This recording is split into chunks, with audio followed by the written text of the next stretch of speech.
Okay, so here's just an overview of the agenda. We're going to start out by framing the issue about fighting for democracy and why we're doing that. I'll give you a little introduction to Indivisible. I'm from Indivisible, if you don't already know that. Indivisible California 40, I'm one of the lead organizers for that group, and I also help spearhead the OC Indivisible Coalition.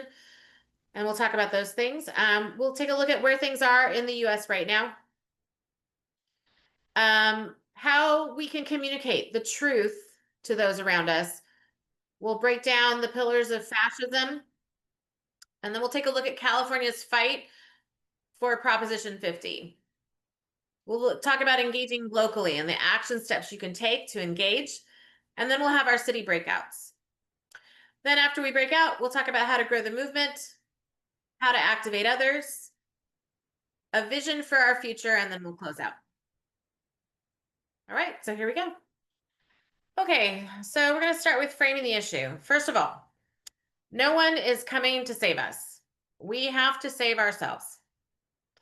This is going to take work, hard work, and I'm sorry. Our system is broken, and it's going to take each of us working together to fix it. The message of authoritarianism is that you're being attacked by some usurping minority. For instance, they're telling us that somehow undocumented immigrants and trans people have outsized power in our society and must be stopped. Of course, this is a distraction. While we punch down at people with very little actual power, billionaire bullies are taking our money, our rights, our freedom, and our power. The reason you should care is not that it could happen to you, but that it is already happening to others. So we recently asked in our newsletter for readers to answer this question. What are you most worried about right now? And here are the answers that we got back, roughly grouped by topic and frequency of response. So this group on the left-hand side, we're kind of all related. People are very concerned about our democracy surviving or that it's already too late. They're worried about dictatorship or authoritarianism, fascism, the rule of law and the Constitution, courts and the justice system, the loss of balance of powers, and the dismantling of our government. And I'm sure if you're here on this call, you're probably worried about those things as well. Over on the right-hand side, some of the other things that people are concerned about are ICE kidnappings, due process, law enforcement officers masking, or the National Guard and the military deployed in our cities, like in DC and maybe in Chicago soon. Also, the lies and misinformation that are coming out of this administration and the fraud and abuse that they are performing. A lot of people are very concerned about free and fair elections and voting rights. That's something I'm personally very concerned about, whether we will even have free and fair elections by the time we get to 2026. And gerrymandering in other states is obviously a concern as well. If you've been following along, you know what that's about. And then the next group of things, we're kind of all related. Civil rights, DEI, LGBTQ rights, women's rights, reproductive rights, freedom of speech, the right to protest, the possibility of persecution or arrest of political enemies and protesters, loss of our freedoms, workers' rights, or unions being eliminated. And then on the right-hand side, we have things about healthcare, Medicaid, Medicare, public health. We've seen what's happening with the CDC and vaccines and RFK Jr., and it's just insanity. People are also really concerned about others not understanding how serious things really are, or complacency.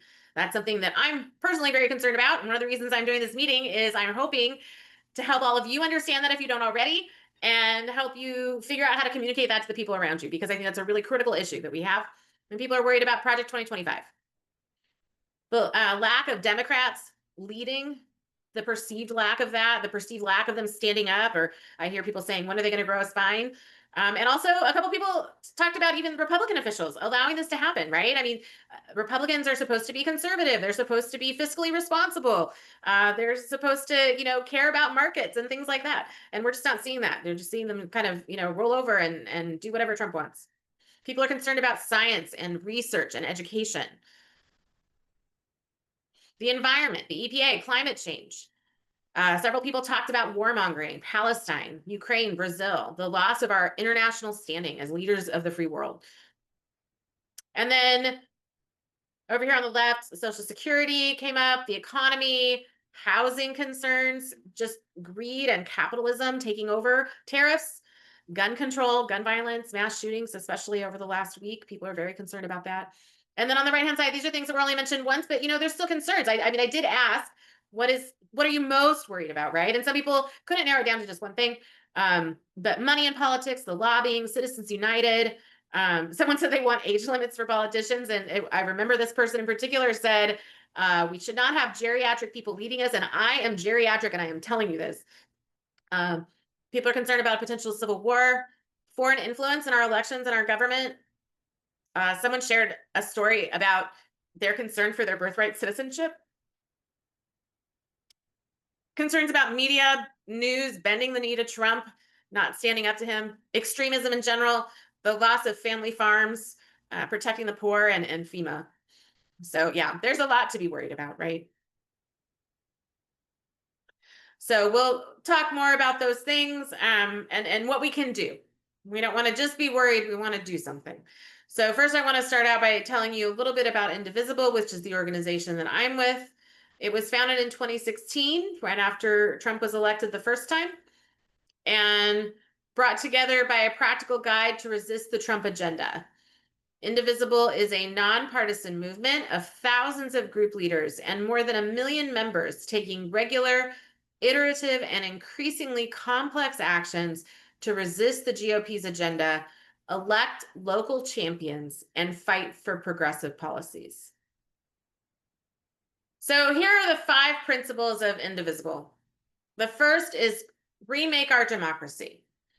At Indivisible, we recognize that our democracy was rigged from the start in favor of the white, and I added cis, male, and wealthy. We actively work to realize a shared vision of a real democracy, of, by, and for the people. We embrace progressive values. We model inclusion, respect, and fairness in all of our actions. We coordinate and collaborate. We partner with other Indivisible groups on advocacy, elections, and national Indivisible campaigns. We build a strong and strategic movement. We focus our efforts to maximize our impact, winning progressive policy victories and taking power at the local, state, and federal level. And finally, we're committed to nonviolent actions and events. All of our Indivisible events and actions are nonviolent. So what is the OC Indivisible Coalition? I mentioned that before. I'm one of the leaders in Indivisible California 40, which is Young Kim's district. You might be familiar with her. And our coalition is made up of it's a collaboration between all the Indivisible groups in and touching Orange County, California. You can find us on social media at OC Indivisible. So here are the groups that we have right now in Orange County in Indivisible. We have some of our Indivisible groups organized by congressional district. When Indivisible first got started, the purpose was to push back against the Trump agenda by flipping House seats in Congress in the 2018 election. And so many Indivisible groups from that time were organized around their congressional district, working on flipping those House seats. And so in Orange County, we developed our Indivisible groups around congressional districts, and Indivisible, along with lots of other people working really hard, flipped all of Orange County blue in 2018. So we have California 40 is Young Kim, 45 is Derek Tran, 46 is Lou Correa, 47 is Dave Min, and 49 is Mike Levin. And then we also have some groups that are organized a little bit differently. So there's Indivisible South OC, Indivisible San Juan Capistrano, Indivisible La Habra is our newest Indivisible, yay! And Indivisible CD40 United. So what's Indivisible California 40? That's my group. We are a nonpartisan, all volunteer, grassroots group of residents in the California 40th Congressional District who are fighting fascism and holding elected officials accountable, from city councils and school boards all the way up to Congress. We partner with other community organizations to uplift and support our neighbors while we work toward electoral change in 2026. So what do? We amplify our California 40 voices and empower each of us to take action in alignment with our values. We're a visible presence in the community via weekly rallies, community service, and social media. We build community through neighborhood and community meetings, regular events, and volunteer opportunities. We forge relationships and collaborate with other groups to support their actions, events, and aligned values. We support impacted communities through mutual aid and our 1 million Red Cards project, which I'll talk about a little bit later. We encourage conversations with people we meet around shared values, not policy or partisanship. We train people in storytelling.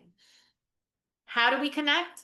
We ask friends and neighbors about their economic stressors. Ask people, what worries you?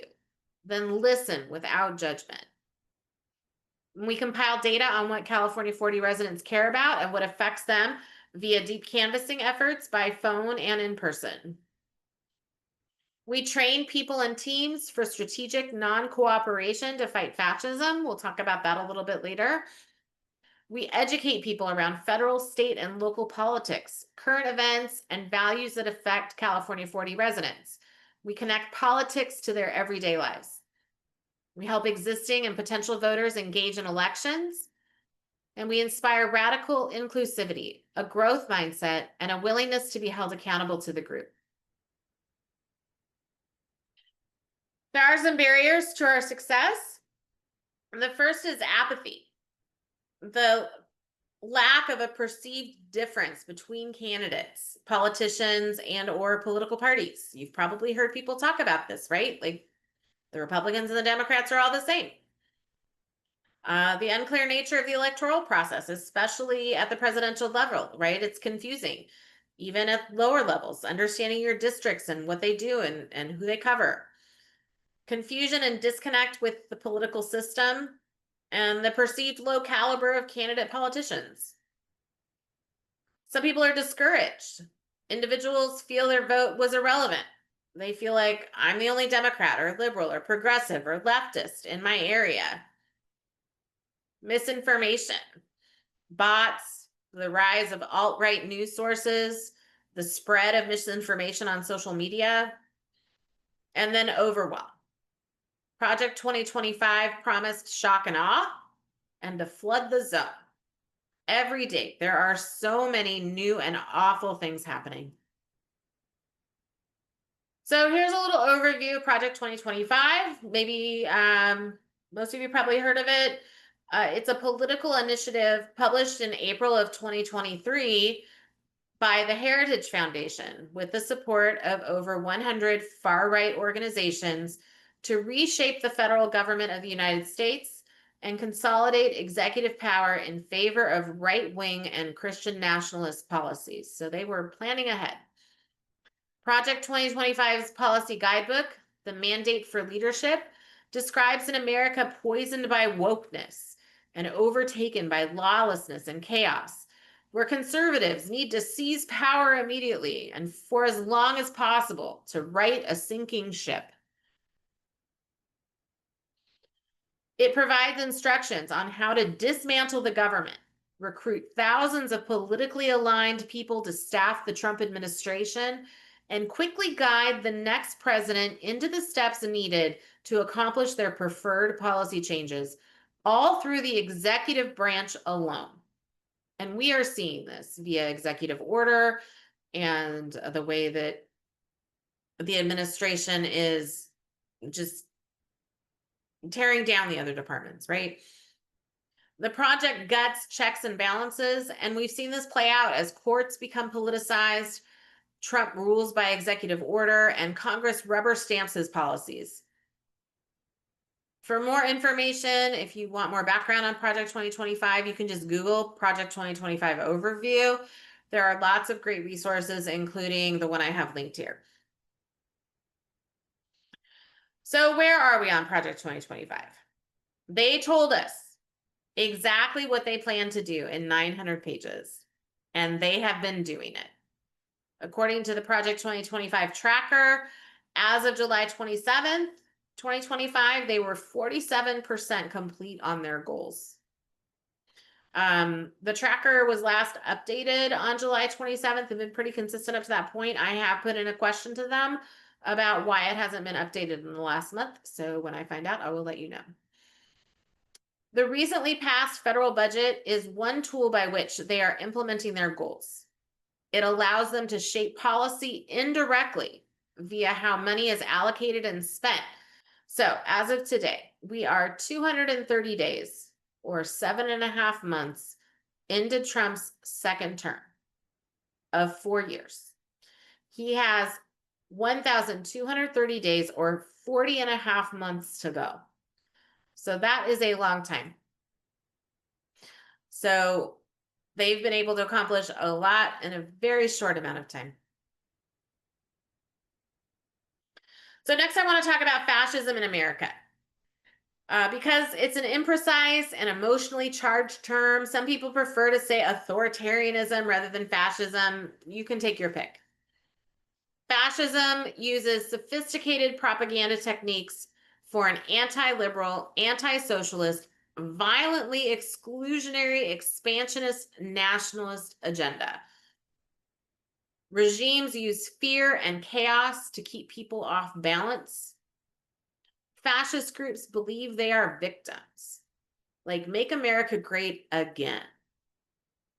It creates an enhanced sense of identity and belonging and close integration of the community, where unity and purity are forged by common conviction. So, how do we know we're living in a fascist state? As I go through these things, I want you to just think about what's been happening in the last 7.5 months and see if you agree. Fascism is characterized by the primacy of the nation and lockstep adherence to its principles and mission. A charismatic leader demanding unquestioning loyalty and obedience. Dictatorial, authoritarian power. I put a quote here. A lot of people are saying maybe we'd like a dictator. The line is that I'm a dictator, but I stop crime. So a lot of people say, if that's the case, I'd rather have a dictator. That was from our president, I think, a week or two ago. Fascism is also characterized by rejection of democracy and individualistic liberal rights and freedoms. Militarism, aggressive foreign policy, and expansionism. Think about our recent change from the Department of Defense to the Department of War. Just a couple of visuals for you. Back in February, you may remember the one on the left. That kind of led to the whole concept of no kings. The White House official account posted the picture on the left of Trump dressed as a king. And then on the right side, this one's from yesterday. I'm not going to read it out loud because it's too awful. But you can see he's used AI there to, if you're old enough to know Apocalypse Now, to put himself in that role.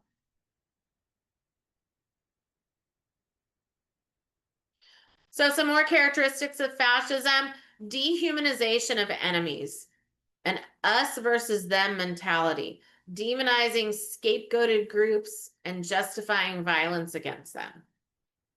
That just, makes me think of immigrants and trans people. Forcible suppression of opposition, like National Guard and Marine deployments in American cities. Propaganda and disinformation, and economic control.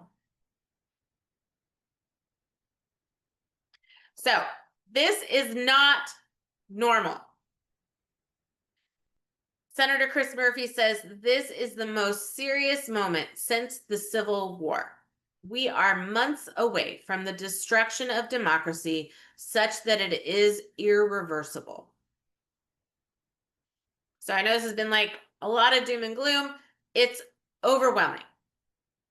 And therefore, it's tempting to look away. And I suspect that many of us on this call have the luxury of maybe being able to do that right now. But we have a duty to keep paying attention and speak up for the voiceless if we want to keep our own voice. We must have courage, which means feeling the fear and doing it anyway. So, how do we talk about the crisis? Why is this message of crisis not landing for people?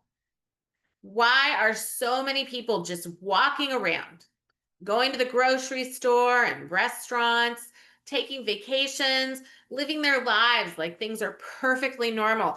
I cannot tell you how much it gets me. Like, I feel like I'm a crazy person sometimes when I'm out in the world, and everyone else seems like everything is fine. Psychologically, there is a basic human need to feel like I can predict what's going to happen. Tomorrow's going to be somewhat like today. Things are more or less okay. Many people just aren't hurting enough yet. They are the proverbial frogs in boiling water. They think they're in a hot tub. So Anat Shinker Osorio is a messaging expert, a progressive messaging expert, and she says, we must be crystal clear that what's happening is in fact what's happening, because not every problem that is named can be faced, but zero problems that we refuse to name and refuse to recognize can actually be faced. So we need to talk about this. Talking about democracy is too abstract for most people. The title of my presentation probably didn't resonate with some people. For most people, democracy means the institutions we currently have. We live in a democracy. So that means things as they were on January 19th, which honestly already wasn't working too well. So what do we say? We say, this is a government of the bullies for the billionaires. Trump and the billionaires who bought him, Musk, you can name both of them, you can name either of them, are coming for your life and your livelihood. He is coming for your freedom. He is coming for your privacy. He is coming for your information. And he is conducting a hostile takeover of our government so he can take our money. So you need to show what's real by what you do. Ultimately, there's absolutely nothing that we can say that will ever be as loud as what we can do. What sways public opinion is called social proof. People do the things they think people like them do. If people don't see anyone else freaking out or angry or upset, they think, I guess nothing's really happening. So while conversations are important and you should be having them all the time, what you do is even more important. Be out in the world physically opposing this. This is a call to action, people. Protest, speak out about it, and sing about it, and make videos and paint "fuck the fascists" on the side of your barn. Put a sign in your yard or in your window, or hang a flag, or wear a t-shirt with bold messaging everywhere you go. Put a bumper sticker on your car. You have to be willing to be loud and visible about this. You have to be willing for people to see your dissent daily. So, what are the pillars of fascism? What holds it up? You can see in the diagram on the right, it's like an ancient Greek building, right? We've got the government, and the regime is the roof, and it's being held up by these pillars: civil service, the police and military, media, faith communities, labor, and business. And if we can get a couple of those pillars to start to crumble, it will all topple down. So we'll talk about strategic non-cooperation. Non-cooperation is the act of refusing to cooperate or comply with requests, demands, or orders. Enough non-cooperation will cause a pillar to completely defect, or at least be unreliable for the autocrat's aims. You have power to make real change in small and large ways.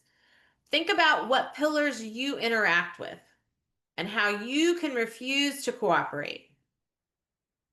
I'll go back to the diagram for a second. So take a look and see, like, where do you interact with civil service or the police or the military or media? a faith community, labor, or business. Think about where those things intersect your life and in what ways could you refuse to cooperate? Do not comply in advance. So we've seen examples of this, right? We've seen these law firms just like give in before they had to, right? Like we don't have to comply. So do not comply in advance. Take up space, right? Be bold, be out there with your message, with yourself. This one is really hard for me, but prioritize joy. Joy is resistance. We can't let them take that away from us. And finally, practice solidarity. Solidarity is standing with the people around you, supporting them, supporting each other. So, by themselves, rulers cannot collect taxes, enforce repressive laws and regulations, keep trains running on time, prepare national budgets, direct traffic, manage ports, print money, repair roads, keep markets supplied with food, make steel, build rockets, train the police and army, issue postage stamps, or even milk a cow. People provide these services to the ruler through a variety of organizations and institutions. If people would stop providing these skills, the ruler could not rule. That's from Gene Sharp. The fundamental lie, according to Rob Bonta, our California Attorney General, is the regime wants us to think resistance is pointless. But that's false. They know if we stand up together, they will lose. So call their bluff. When we fight, we win. So you can think about the civil service pillar, right? We can see successes in states like California, all of these lawsuits that Bonta and his team have filed successfully. Cities like Boston, standing strong, Chicago, saying they are not going to give in. And then right here in Orange County, Fullerton, Anaheim, Santa Ana, and Costa Mesa have all done things in their city government to support the community and to fight back. So let's talk about one way that we can fight back. Proposition 50. So if you're not familiar with this, Texas has answered Trump's call to find more Republican votes for 2026 via illegal mid-decade redistricting of congressional seats. Basically, Trump said, hey, Governor Abbott, in 2026, I need more Republican Congress members. So you need to find 5 more seats, right? That's not how things work. You don't go out and find extra seats. You don't choose your voters, right? Voters choose their representatives. Trump knows his policies are wildly unpopular. He clearly expects to still have elections in 2026, so that's a good thing. And this is the only way he can win. The Texas maps violate the Voting Rights Act and disenfranchise Black and brown voters in that state. So they have gerrymandered to take voting power away from non-white voters. And they voted in the legislature for the new maps. The people don't decide. There's no independent commission in Texas.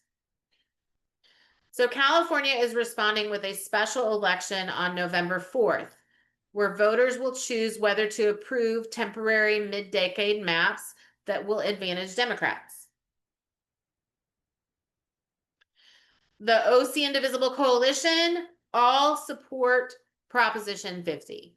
We believe if California doesn't redistrict, Trump will seize power, and it's possible voters will never again have their voices heard. The proposed California maps are legal and fair. They satisfy the principles of our Independent Redistricting Commission, and they are in compliance with the Voting Rights Act. This is temporary until the 2030 census. The mailers that we've all gotten, more than one of, those mailers claiming that it's permanent are false. We go back to our independent redistricting commission following the 2030 census. I have links for you. You can read the text of the proposition yourself and see this. You need to let people know that those mailers are lying to them.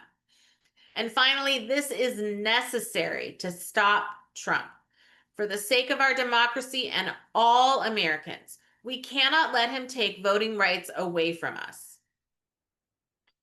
So, legal, fair, temporary, and necessary. That's the message when you go to talk to people about this. So here's our first action. Yes on Proposition 50. We need your help to tell voters to vote yes on Prop 50. You can sign up for nonpartisan activities at this QR code, and you can take a picture of it now if you want to, or you can wait till you get the slides and click the link to sign up. We will have activities for you that where you can communicate with voters who maybe aren't Democrats or don't love the Democratic Party, right? Or maybe they're not in love with Gavin Newsom, and so you don't want the messaging that it's, all about Newsom. Regardless of Newsom and the party, this is an important proposition. This is not a partisan issue. This is an issue to save our democracy.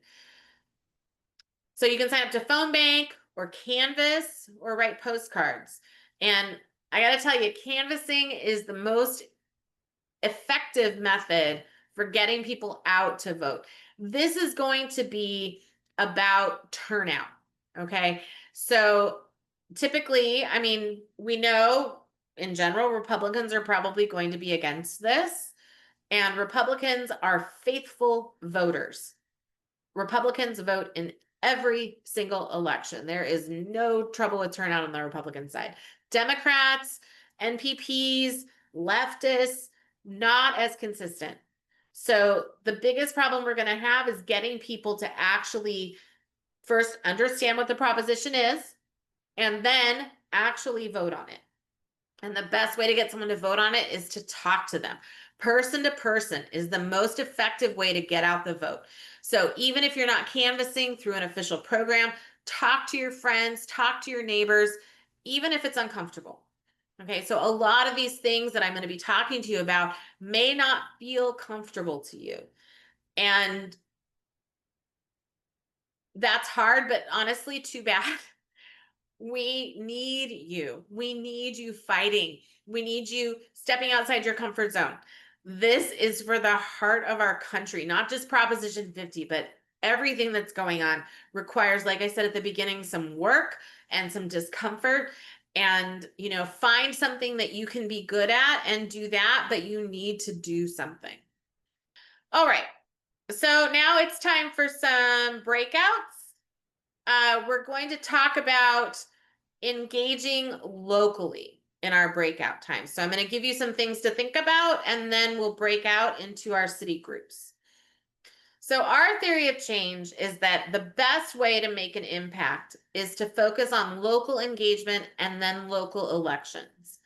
Build community in each neighborhood and each city. We will need each other more than ever as the budget kicks in fully, as ICE ramps up even more, and as Trump continues to try to dismantle our democracy. ICE's new budget kicks in on October 1st. We just have a few weeks left to help make sure everyone has a plan. The immigrants in Orange County, our neighbors, have plans, that they know what their rights are, that they know not to answer the door, that they know how to contact the Rapid Response Network. And just Friday, one of the boards in the Justice Department came back with a ruling that basically says that anyone who is undocumented in any way, and this is even people like on DACA or who have temporary protected status. These are people who were guaranteed the right to be in our country, that those people no longer have the right to bond. They cannot, if they are abducted, if they are detained, they cannot get out of jail. This is a way to keep people incarcerated in these for-profit prisons. It is a way to scare immigrants into self-deportation, which is just a terrible thing. So yeah, like these things are real and they are happening and they are just going to get worse before they get better. And so we need each other right now. We need to be supporting each other. And as Trump obviously continues to try to dismantle our democracy. So get folks engaged in what happens in your area. Learn about what your locally elected officials actually do and how much of your tax dollars they control. Look up the budgets for your city council and your school board and your water board and your county supervisors. You'd be surprised how much money there is and how much they actually impact your daily life.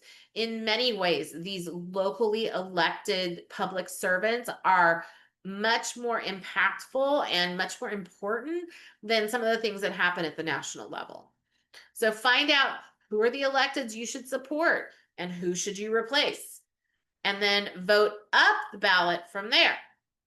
Traditionally, we talk a lot about Congress, right? In Orange County, we talk about, I hear all the time, like, oh, who's running for Young Kim's seat? And how are you going to unseat Young Kim? And that is, our battle cry is unseat Young Kim, of course, because she's terrible. But really, if we focus only on Congress, when people get to the ballot box, they don't know who to vote for down the ballot. And that's how we've ended up with these terrible school boards in Orange County that are attacking our trans youth. They are banning books. They are punishing educators. They are creating unsafe spaces for our immigrant neighbors and their children. And so, that happened because these down ballot races are technically nonpartisan. So there's no little D next to the name to give you a clue about who to vote for. And if people don't know, like a lot of times they'll just vote the top of the ticket and leave the rest blank. But Republicans always vote the whole ticket. And so we have these very MAGA aligned school districts throughout Orange County. Here in South County, where I live, it's a huge problem in the Capistrano Unified School District. If you live in the Placentia or Belinda School District, there's another problem there. City councils that are not aligned in the city of Orange, there are 2 great council members and then the rest not so much. They actually they're going to be voting on Tuesday for a resolution to say no on Prop 50. They wouldn't vote to unmask ICE agents or just to even guarantee that their police force wouldn't cooperate with ICE. So these things are really impactful about how they affect our daily lives. So we really want to focus locally and then work our way up from there. You can build trust via community networks now, and people will listen when it's time to vote. So mutual aid, city councils, school boards, and water districts. These are the places that we want to be focusing. So here are some action steps I want you to consider for yourself, and then as you're going to head into your breakout groups. The first is our 1 million red cards project. So red cards are know your rights cards. I have one right here. So on one side of the card, it tells you your constitutional rights in the United States, regardless of your immigration status. The cards that we print are in Spanish and English because Spanish speakers are typically the people being most targeted by ICE right now, and it is the largest contingent of immigrants in Orange County. The other side of the card has information about the Orange County Rapid Response Network. They do ICE Watch. They do participatory defense, where they help families that have been impacted by ICE raids with legal information. They provide groceries. They do education. And then there's information about how to report an ICE sighting here, free legal resources, and the number to call from a detention center if you are detained. So these cards are important. Obviously, ICE is not following the law, so they are not honoring people's constitutional rights, but it's still important for people to understand their rights so that they can demand them, so that they can do things like not open the door or recognize a fake warrant. So it's important to get these cards out to people. And we also have, I'll tell you on the next slide, some other information that we can pass out as well. So we want to provide them to all 950,000 immigrants in Orange County. So we're asking you to please distribute red cards. You can find them at any one of our rallies. You can contact me and we deliver. And we need funding to help cover the printing costs. We don't make any money on this. We work with a union printer who gives us a screaming deal. We buy 40,000 at a time, and we wait until we have enough money to purchase another batch of 40,000, and then we get another batch. And so far, we've put over 500,000 red cards out in Orange County. Another thing you can do that's related to that, to immigration, is you can canvass businesses with Know Your Rights materials and red cards. So this QR code is to our ICE out of OC resource drive. There's all kinds of information there. Start with the file that says read this first, and it will explain the contents of the drive. There's information you can give to individuals that goes beyond what you can find on the red card. There is a business folder. It's called the business info folder. If you go there, you can find packets you can download and print at home. They are not attractive. They are not meant to be. They're meant to be informational and to use as little paper and ink as possible to make it easy to print. And you can take those business packets with you when you go approach a business and explain to the business owner. And it tells you exactly what to do in that drive. Explain to them how to help protect their employees from an ICE raid. There's also privacy signs in that folder that you can download. Businesses can put up employee only signs to where ICE is not allowed to go. So far, I have not heard any reports of ICE entering an area where there was a privacy sign. But another thing an employer could do is like gather everybody behind the privacy sign and lock the door, right? So you can pick up the red cards and drop off a stack of red cards along with the business packet when you go canvass businesses and let them know the red cards are for their employees. And if they're willing, you can leave some for their customers too, if they'll put them on the counter for customers.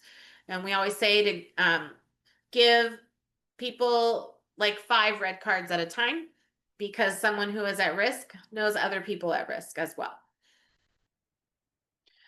So another thing you can do is attend or start a weekly rally. We talked about the importance of visible protest, of visible action, taking up space and showing people by what you do that this is not normal and that they're not alone in thinking that, right? So be a visible force in the community. Show others they're not alone. When you go to a rally, introduce yourself to the organizer and other attendees. Make some new friends. Bring someone with you who's never been to a protest before. Bring a sign if you have one, but most rallies provide signs for those without. We have on our Indivisible California 40 link tree, we have protests every day of the week. You can go to Brea on Mondays. On Tuesdays, you can go to Orange. Wednesdays, Mission Viejo. Thursdays, Lake Forest. Fridays, Villa Park. Saturdays, Aliso Viejo. Sundays in Irvine. There's also a couple of new protests happening, I believe, every week now in Newport Beach, and I need to gather the information for that. There's a new one in Santa Ana every week. And then, of course, there are special events that happen all the time as well, and I'll have those later in the presentation. But if there's not already a rally in your area, a weekly rally, you can start one. And it's a great way to not just be a visible force in the community, but also to kind of recruit people to the cause. Every time I go to a rally, there's someone who comes who's never been before, someone who maybe like was driving by and saw a bunch of people with signs and stopped to ask what it was all about, right? So these are great ways to introduce people to the movement, build community with other like-minded people, and then, you know, gather potential volunteers for some of the other things you're going to do in your city. So this is really important. We talked about mutual aid, the supporting each other, right? So I think 2 of the groups that are being most impacted right now are obviously the immigrant community by Trump's actions, but we also have already a problem with people who can't afford housing. There's a large unhoused community in Orange County, and that's only going to get worse as tariffs hit and prices rise and housing becomes more scarce and people can't afford their own health care. Um, we expect the homelessness to go up in Orange County, which is just heartbreaking. So those are a couple of the communities that are being really impacted and they could use our support. So this is not charity. This is support and resources to help people meet their own needs so that they can meet their other needs, right? If you're hungry, you can't learn at school. If you can't pay your electric bill, you're not going to be able to concentrate on your job. Uh,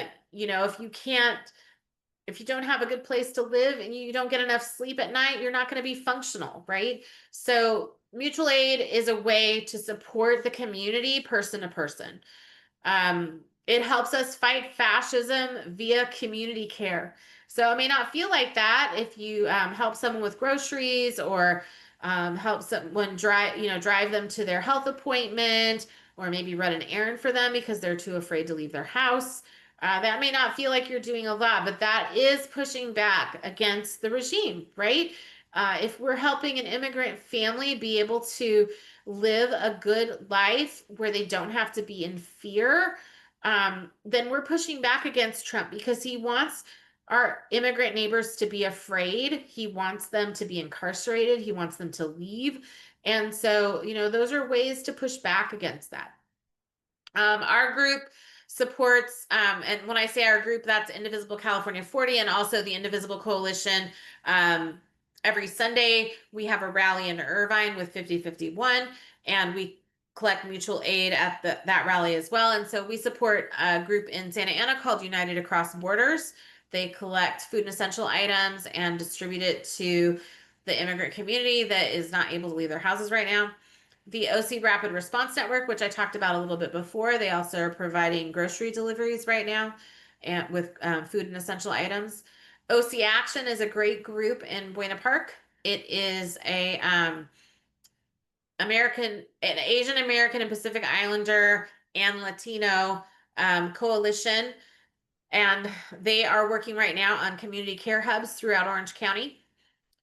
Unidos South OC is a wonderful organization that works in San Juan Capistrano in a Latino neighborhood there. But that neighborhood is connected throughout all of South Orange County. And so they are expanding throughout that area. And then Families Forward is a group based in Irvine, but they work throughout the county to try to eradicate homelessness. Their goal is that everybody would be housed. So these organizations have lists of needed items, or you can donate money directly. Weekly rallies can be collection points. You can encourage attendees to support the local need. Find and connect with the mutual aid organizations in your area, and then use a rally as a way to collect stuff. We had carloads of things today in Irvine. We have a whole tent just for the mutual aid to keep it out of the sun. And it was full by the end of the day. So those are, and again, those rallies are great opportunities to do all kinds of things. And then join or start a city team. So a city team is just a group of people in your area that do some of the following things. You don't have to necessarily do all of them, but you could. So you could hold regular weekly rallies and collect food and essential items for mutual aid. Hold monthly social and organizational meetings as a group. Go to your city council, go to your school board, go to your water district meetings and demand their support in these times. If you have a bad board, go anyway, right? They need to hear from you. The people in the meeting need to hear from you. The good people who are on the board need to see that they're supported. And then you are collecting receipts to get them out of there the next opportunity you have. And then city teams also strategize with community partners on how best to respond to this moment in history and support their neighborhoods. Okay, welcome back. So we have a few more action steps before we wrap up. One thing we really need to do is grow the movement. Okay, so I have some numbers up here on the screen. These are voter registration numbers in Orange County. So you can see that Democrats outnumber Republicans, but don't get too excited about that because libertarians tend to vote conservative. Also, American independents are conservative. But take that one with a grain of salt because people sometimes see the word independent when they're registering and they think that means like they're nonpartisan, right? So there are a lot of people who have accidentally registered as American independents when they meant to register as NPP, which is no party preference. And there are a lot of no party preference people in Orange County. Some of them lean left and some of them lean right. But those are some people that we really need to be connecting with. So we have just under 9 months to the primary. Let's assume that 4,000 people are engaged right now in Orange County between, Democratic clubs and Indivisible and mutual aid and other organizations, labor. Let's just say there's about 4,000 people who are really actively engaged right now. If each one of us who is actively engaged right now activates just one new person each month, and then the next month, all of those people activate one more person each. And then the next month, they all activate one more person each, and so on and so on. That's 2 million people activated by the election. That would be great. Now, keep in mind, this doesn't mean you're only going to talk to one person this month, right? To get someone activated, you're probably going to have to talk to 15 or 20 different people this month to find that person that really wants to step up and take action. But you can do that. And we can just do that each month. And if each of us can commit to that, we will be where we need to be by the election. So how do you activate other people? Well, first, through listening and friendship. Find out what their values are. Connect where values are shared.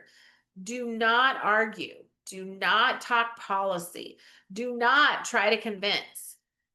We need to be Big Tent, which means aligning with people to fight fascism, even when we don't agree 100%. And welcoming disaffected non-voters, NPPs and Republicans, without accusations or judgment. We need everybody in this fight. Invite people to events and rallies. Join me at this event with like-minded people. We're not the only ones who think this way. Start a neighborhood group. Meet at your house or at a local park or a cafe. Invite people who are also concerned about what's happening, and do not ask about partisanship. Focus on friendship and solidarity and move slowly toward action. Don't just complain. Discuss your vision for a better democracy and how to get there. Try to meet weekly. You can check out 1 Million Rising from Indivisible for ideas about your meetings. And then point to local politics.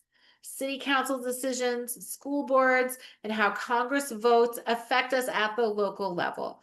Get folks interested here first.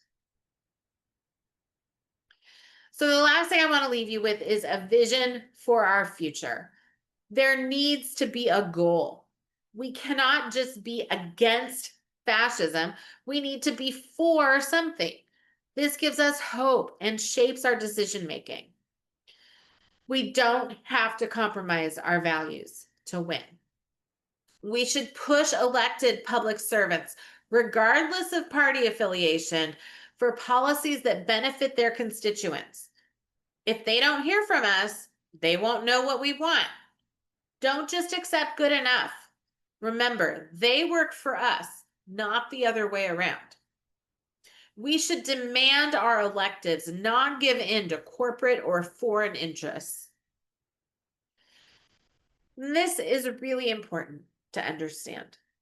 Our resources are not scarce. They are hoarded by billionaires and oligarchs. There is enough for each person to thrive. A true, fair living wage is not just subsistence level. It is abundant enough to live a full and rich life. This is possible for everyone if we get rid of the greed that holds that back. Housing, food, water, clean air, healthcare, education, safety, and equal protection are human rights that should be part of any thriving society. If we take care of those who need it the most, we will take care of everyone.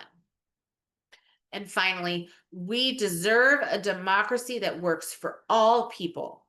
Until we are all free, none are free. And we will keep fighting for our freedom. Thank you.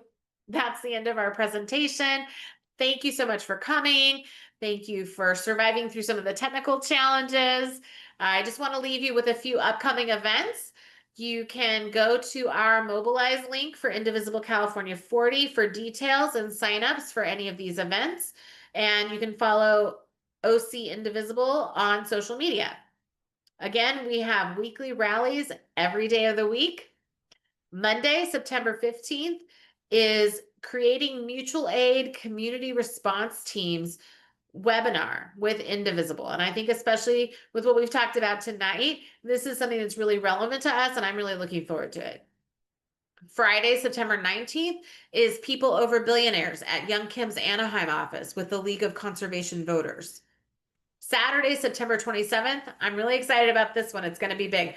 California Strong, Hold the Line, all along PCH. This is a statewide event. So you've probably heard of the PCH protests that we have in Orange County on National Days of Action. There was one on Labor Day. This one is going to stretch all along PCH from the top of the state to the bottom of the state. Their goal is to have an unbroken line of people standing shoulder to shoulder. So be sure you go out for that one. Help them hold the line. And then Saturday, October 18th, is No Kings 2.0. It's going to be in Santa Ana, and details are coming soon.